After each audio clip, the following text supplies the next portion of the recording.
So you pick up the hood and you want to see what's under the hood. Everything is under the hood with Ennis. When I look at him from a trainer's viewpoint, the guy's the full package. Welcome into Boxing Scene's top stories on ProBox TV. Don't forget to download the ProBox TV app. Never fall behind in your boxing news. Well, the days of 147, the welterweight division being the king of boxing divisions below the heavyweights, hasn't really been the case in the last couple of years. Case in point, Jaron Boots Ennis, possibly the best fighter at 147, 32-0, 29 knockouts, might have to move up to 154 pounds. Why? Right now, he's having, let's say, a laughable Saturday IBF mandatory against Karan Chukadzian, a guy he wiped out the first time they fought. A lot of talk about him moving up to 154 pounds. To help me break it down, Jimmy Smith in studio alongside the champs, Paulie Malignaggi, Chris Algieri, and legendary coach Teddy Atlas. Now, when you look at the names at 154, let's read them off a little bit. Terence Crawford, Virgil Ortiz, Sebastian Fundora, Brakan Murtazaliev, and the Madrimov Bohachik winner. Let's not forget Tim Tszyu still in the mix, coming off a couple of losses. You can see why the names are at 154 pounds. He's a big 147. Should he stick around and try to unify, which is the only thing that makes sense at 147, or move on to the big fish? Paulie, what do you think? Listen, at this point, you go through your part of your career when you're chasing legacy, right? And then once you sort of start to lock in that legacy, you start tasting that money. You can sort of see Terence Crawford has gone in that direction where, he chased the biggest fights he could get, and now he's sort of trying to pick and choose where he can get the biggest money fight possible. And I can totally understand that. I think Ennis got kind of caught in that chasing legacy part, in that he wasn't able to acquire those fights. So now what do? You're getting a little older. I mean, he's not old, but he's getting older. Do you sort of switch gears and start chasing the buck at 154? Don't get me wrong, 154 also gives you probably more legacy in terms of more difficult fights. But, how do you match up at 154 coming out from 147? We always talk about he's a big 147, so he'd do well at 154. But just because you're big at one weight class, that only means you're going to be average at the other weight class as far as physical size is concerned. So that you lose one of your advantages at welterweight that at light middleweight that you had at welterweight.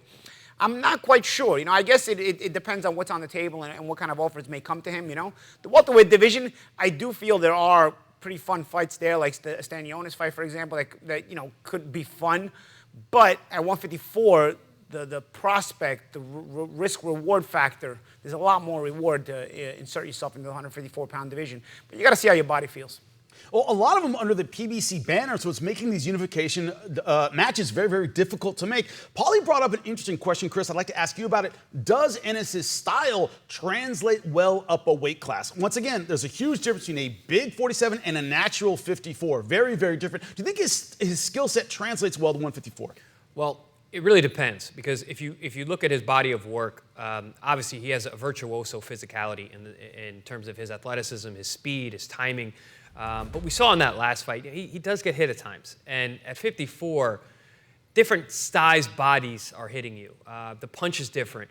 And 47 to 54 is probably one of the most unique transitions you could make in the sport of boxing, because at 147, you are the largest fighter to fight at 8-ounce gloves, largest weight class to fight at 8-ounce gloves. 154, you're the smallest weight class to fight with 10-ounce gloves. So you have that other added caveat in the glove size going up from 47 to 54. A lot of times the power is more difficult to carry if you're wearing those bigger gloves. Yes, there's some more added protection in terms of defense. The glove is actually larger. There's more surface area to be able to catch those shots and pick them off, which Boots is very good at.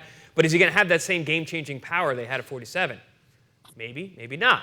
But again, in terms of his athletic ability, his style, if he finds a jab and gets a little bit smarter on his boxing, a little better defensively, absolutely. There's no reason that he shouldn't be able to compete at 154. But he has shown in his last couple fights, or at least at 47, that when he is the bigger man and he doesn't really have to respect your power, he will get hit with some shots. And not to knock him for doing that, because maybe that's just because he's the bigger man. But listen, Terence Crawford never did that.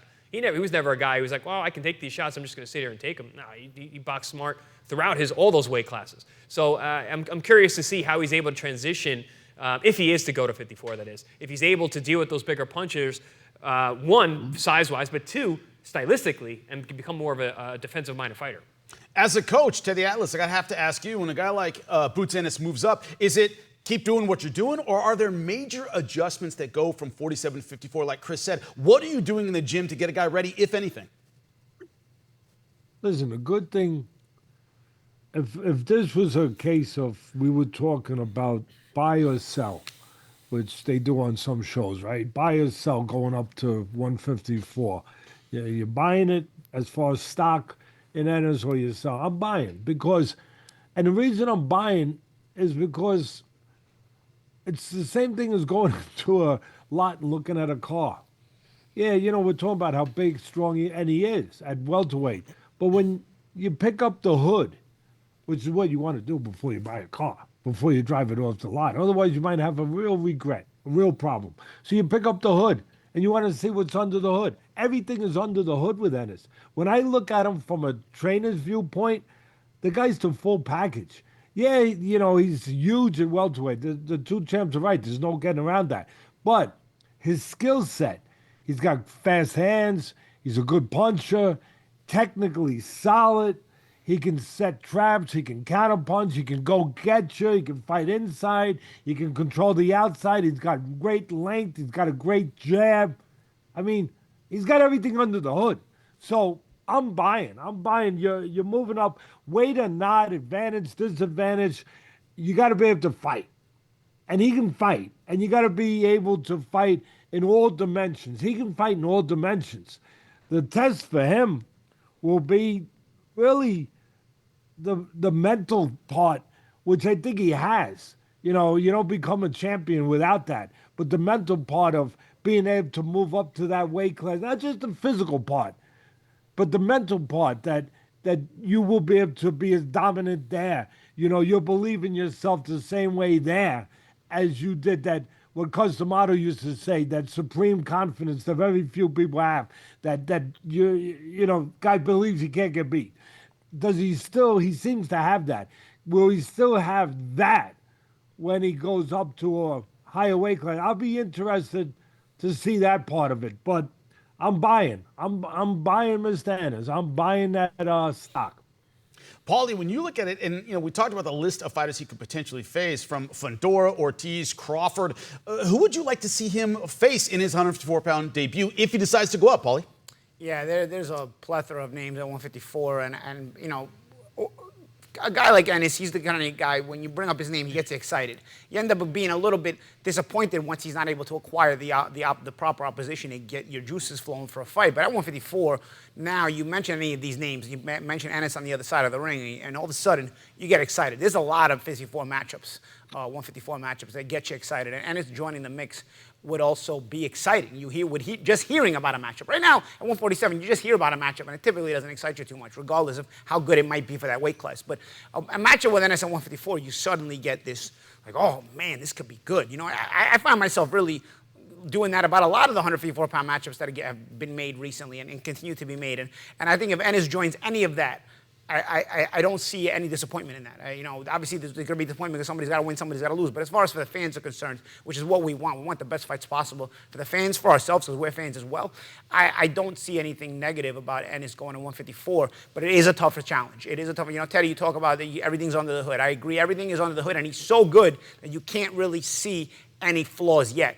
But one thing I noticed that I'm curious about when he's able to step up to this level, and there's a reason he's not been able to step up to this level. It's not because of him. He says that nobody has wanted to see him yet. And at 154, there's no options. There's actually no easy out. So you're going to find guys on your level.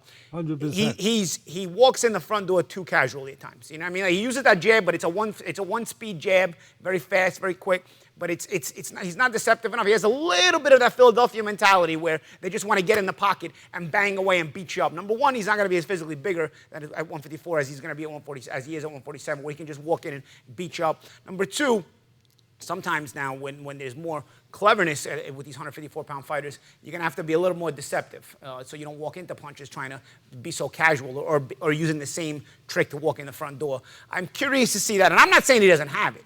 I'm just saying that, right, I haven't seen him use that level of deception yet to close the gap at 147. And what I have seen is at times it looks a little bit one-dimensional. But that's not to say he's one-dimensional. Don't kill me, guys. He's not. That doesn't mean he doesn't have it. Maybe part of the reason, that's right. Part of the reason you haven't seen it, and that's a great point, is he hasn't had to. you know. But you know where I would have liked to see it? Something in the Chikadze fight, for example, where he went the distance, right? He had to adjust a little bit in terms of how he's going to get to his guy.